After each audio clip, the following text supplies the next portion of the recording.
First at 6, mold, rats, and rent mismanagement at the Milwaukee Housing Authority are issues we've covered before. But residents, they're one step closer to the city now getting involved. Bill Miston joins us live. Bill, what happened today?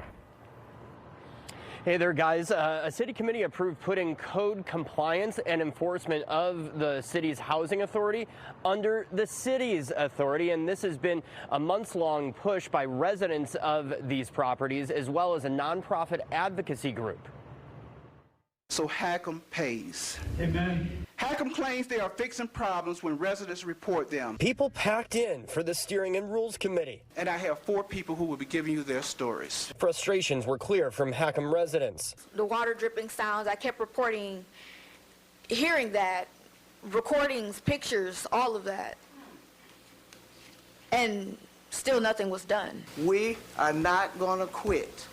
We're going to fight till it's right. When does basic decency kick in? In the hot seat was Hackham's Secretary Executive Director Willie Hines, a former alderman and Common Council president. The Housing Authority supports this legislation as a means of demonstrating accountability and building trust with our residents. It started back in March when Common Ground and renters pushed for city protection after complaints that their complaints go nowhere. Is each work order assigned a specific reference that anyone can follow up with?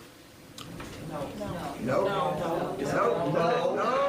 The legislation would give the Department of Neighborhood Services the power to monitor complaints, do inspections, and enforce codes at Hackham properties. There is no fiscal note as of now, and there's a reason for it. DNS says it would probably need to hire more inspectors, possibly 5. We don't have a great picture of what the volume of work is going to be. And what impact that might have on other city services. And there being no further business before this committee, it is adjourned. Thank you all for coming. But the legislation passed unanimously. Would you care to respond to a lot of the claims that were made by residents of Hackham properties? Well, actually, as indicated, we support the ordinance, and this ordinance will be able to get to the root of many of those issues. Now, Hines says the Housing Authority will meet to work on what that relationship with the city might look like and how there's going to need to be some conversations of how some systems work with the Housing Authority and how that might translate into the Department of Neighborhood Services.